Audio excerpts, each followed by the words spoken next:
आज हम बात करने जा रहे हैं देश के नए खूबसूरत और क्लीन मेट्रोपॉलिटन सिटी की। गुड़गांव और नोएडा की दोनों ही सिटी जीडीपी में बहुत ज्यादा कंट्रीब्यूट करती हैं। ओमेंसीज की फेवरेट लोकेशंस हैं। आज हम इनकी छोटी सी हिस्ट्री पे नजर डालेंगे। कैसे ये सिटीज इतने कम टाइम में इतनी पॉपुलर हो गई, करेंगे दोनों का कंपेयर कुछ चीजों के बेस पे। याद रखिए दोस्तों, सिटी कोई सी भी अच्छी हो है तो इंडिया का पार्ट ही, इसलिए हमें दोनों सिटीज पे प्राउड होना चाहिए। इस पे किसी से बहस ना करें। चलिए दोस्तों शुरू करते हैं। पहले गुड़गांव की हिस्ट्री से। गुड़गांव 1990 तक दिल्ली के बाहर एक छोटा सा गांव था जो IGI एयरपोर्ट के पास स्थित था। इंडियन इकोनॉमी के लिबरलाइजेशन के बाद एयरपोर्ट के पास होने की वजह इन जगहों ने ओमेंसीज को अपनी तरफ अट्रैक्ट करना शुरू किया। जल्द ही उनमें से बड़ी संख्या में कंपनीज ने इन्वेस्टमेंट करना शुरू किया। इस सिटी में DLF और यूनिटेक जैसे बिल्डरों को भी अट्रैक्ट किया। ये बिल्डर्स सैटेलाइट टाउन में रिक्वायर्ड इंफ्रास्ट्रक्चर्स बनाने के लिए रिस्पॉन्सिबल थे।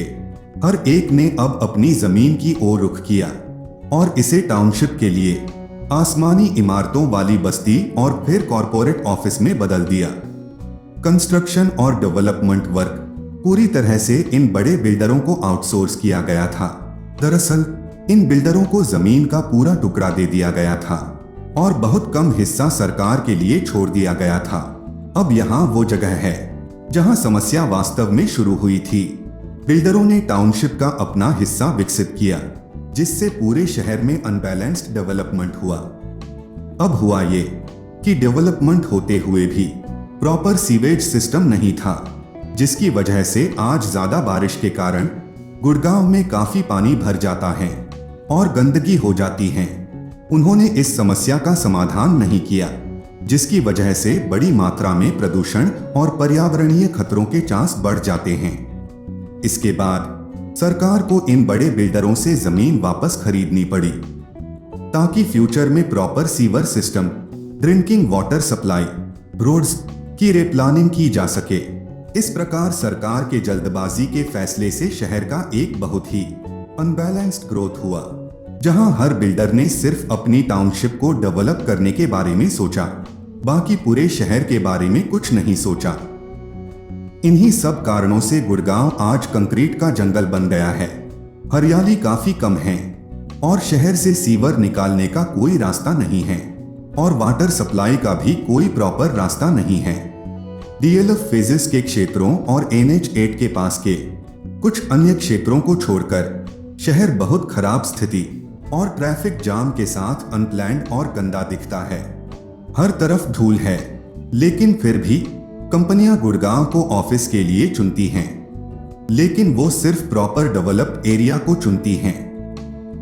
नोएडा 1976 में गुड़गांव से काफी पहले अस्तित्व में आया था। ये धीरे धीरे लेकिन वेल प्लान्ड तरीके से बढ़ा। इसमें अच्छी तरह से रेजिडेंशियल और कमर्शियल एरियाज हैं। गुड़गांव के अपोजिट शहर की प्लानिंग पूरी तरह से सरकार द्वारा शुरू की गई थी, जिसने सावधानी पूर्वक तरीके से शहर की योजना बनाई और बिल्डरों और इंडिविजुअल्स को फेजेस में लैंड दी। नतीजा ये हुआ कि हालांकि शहर गुड़गांव की तुलना में बहुत धीरे धीरे विकसित हुआ, लेकिन ये काफी समस्याओं से बचने में कामयाब रहा। अब इसने अपने अच्छे इंफ्रास्ट्रक्चर और गुड़गांव की तुलना में कम प्रदूषण के कारण बहुत सारी IT कंपनियों को आकर्षित किया है, लेकिन फिर भी ये जॉब अपॉर्चुनिटीज में गुड़गांव से काफी पीछे है। तो दोस्तों, ये थी इन दोनों शहरों की हिस्ट्री। अब चलिए दोस्तों, इन दोनों शहरों को कुछ चीजों में कंपेयर करके देखते हैं। नोएडा एक प्लान्ड सिटी है, जबकि गुड़गांव एक एक्सीडेंटल सिटी है। नोएडा सेक्टर अच्छी तरह से बनाए हुए हैं, क्लब और खुद की सिक्योरिटी चिप जैसी सुविधाएं हैं और साफ हैं, जबकि गुड़गांव में सेक्टर बहुत कम साफ हैं और कुछ में जीरो सिक्योरिटी है। इसके अलावा पार्क छोटे और गंदे हैं। नोएडा में चंडीगढ़ की तरह चौड़ी पेड़ पौधों वाली एक्सीलेंट रोड्स हैं। पीक आवर्स में ट्रैफिक जाम होता है, लेकिन गुड़गांव से कम। दूसरी ओर गुड़गांव की अधिकांश सड़कें टूटी हुई गंदी और जाम वाली हैं। बिजली की स्थिति खराब है और दोनों शहरों में बिजली कटौती आम बात है।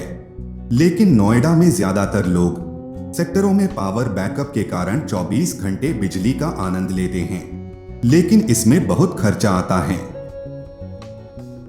नोएडा में अमीर लोग कम हैं, जबकि गुड़गांव में अमीर लोग काफी ज्यादा हैं। नोएडा में सभी प्रकार के रेजिडेंशियल एरियाज हैं, bungalows to low floor to high floor apartments तक, जबकि गुड़गांव में हाई राइज के अलावा कुछ नहीं है। लेकिन इनकी वजह से गुड़गांव में विदेश वाली फील आती है। गुड़गांव में कॉस्ट ऑफ लिविंग नोएडा से लगभग दोगुनी है। नोएडा की दिल्ली से बेहतर कनेक्टिविटी है और गुड़गांव की तुलना में बेहतर पब्लिक ट्रांसपोर्ट भी है। दोनों शहरों में वाटर सप्लाई प्रॉब्लम है। हालांकि नोएडा में पानी की समस्या नहीं है, लेकिन ज्यादातर क्षेत्रों में पानी खारा है। नोएडा में केवल रोजगार के लिए आईटी इंडस्ट्री है, जबकि गुड़गांव में सभी प्रकार के इंडस्ट्री हैं, जो इसे भारत में सबसे बड़ा ग्रेटेस्ट वर्क प्लेस बनाते हैं। नोएडा में लगभग 50% ग्रीन कवर है और गुड़गांव में 10% है। इसके अलावा नोएडा गुड़गांव की तुलना में बहुत साफ है। सेफ्टी दोनों शहरों में एक इशू है, हालांकि गुड़गांव में अपराध दर थोड़ी अधिक है। तो दोस्तों, ये थी दोनों सिटी की कंपैरिजन। मुझे लगता है मैंने ज्यादातर सारे पॉइंट्स कवर कर लिए हैं। अगर मुझसे कुछ छूट गया हो तो कमेंट बॉक्स में जरूर बताएं। अगर एस्पायर ऑल का ये एपिसोड आपको पसंद आया हो तो चैनल को सब्सक्राइब जरूर से करें।